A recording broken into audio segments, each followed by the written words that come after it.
Yeah, that's what you should have, Terry, one of them mats. Oh yeah, they're only nice and light as well, aren't it? It'll help, won't it?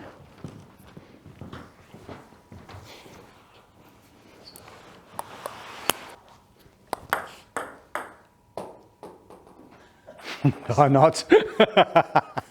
Okay, so today we're going to look at a short backhand chop serve. Again, quite basic, but I think every game needs this, every player needs to have this in the game.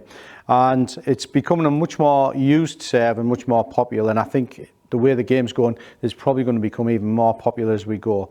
So, obviously we're going to do backspin, so I'm going to cut underneath the ball. And you'll notice, obviously here's my backhand area, but for this serve, I believe you should come a little bit more central, and I'll explain why. If I'm more central here, and I do this serve, I can angle it out both directions, where from here, I can only probably get straight down the line, and I can't angle it out.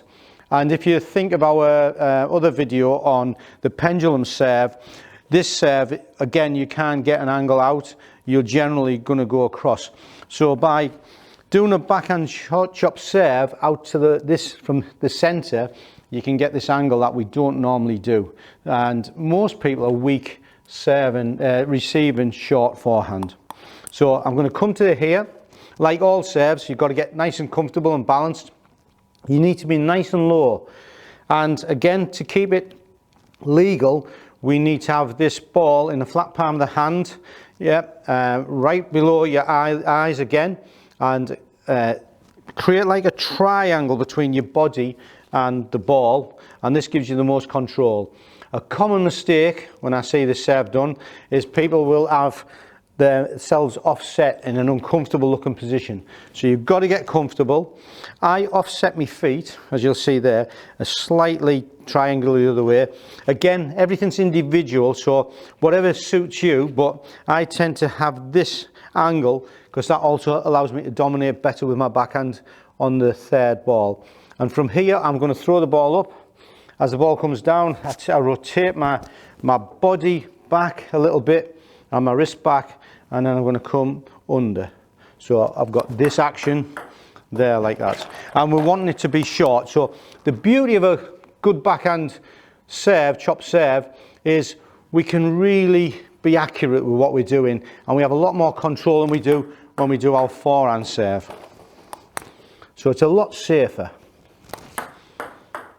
Yeah, and you can see I'm pulling my wrist back ever slightly, and then I fire my wrist into the ball and I go underneath the ball and sideways. The tip is, don't be frightened to go sideways.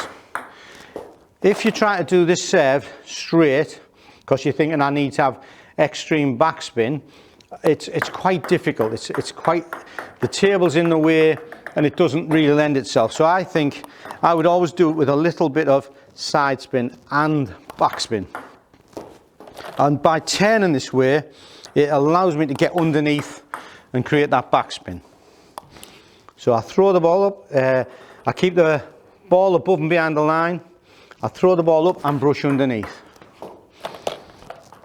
Throw the ball up, brush underneath. And I'm trying to keep the speed of my arm coming into the ball. So again, I'm nice and loose with my grip. This time when you serve, you can keep your grip in your normal grip. Don't need to change your grip for this. And then again, you can see I draw my feet back out, ready for the returning ball.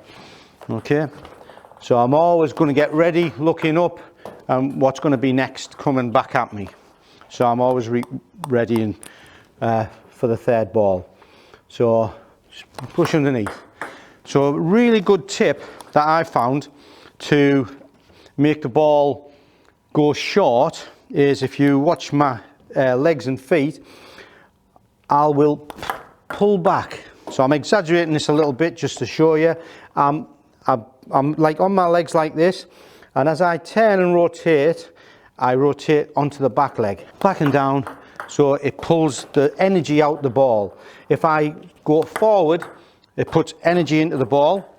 So if we wanted to get long with this, go long with this, between short and long with the same action, yeah, I take my weight out or I put my weight in, and either of them is the best way to do it. So if you want it short, just take your weight out, rather than what a lot of people do, think, oh, I'm going to go short, and then they don't do much because they want to go short.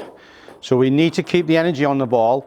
So the best way is throw the ball up and then push back, or drop your weight down ever so slightly as we come into the ball. Again, get nice and comfortable. I've come to the center, and like I said, this will help you dominate with your backhand, and the returns, if they came there, you would step behind it. So we're going to have a flat palm of the hand, keep it above and behind the line so it's nice and legal. We're going to throw it up a minimum of 6 inches, again, to keep the legality of the serve. And then I'm going to come down underneath it and into the ball. So as I throw this ball up, my bat will go back, my wrist will go back. As the ball comes down, my wrist is going to come forward. I'm going to go underneath the ball and across the bottom of the ball into this position here. So I rotate, but I rotate by, if I want the ball short, by pushing the weight back in my legs. So I don't go forward, so I keep the weight out and the energy, but I can still keep the energy in my arm rather than slow it down. If I wanted to make it longer, I would just push more forward with my hip. Okay, so we've got, that will just push under. And again, you can get feedback by what's happening with the ball. You're looking for that double bounce if you want it short. And this short forehand is a great area to aim that ball. See you on the next one.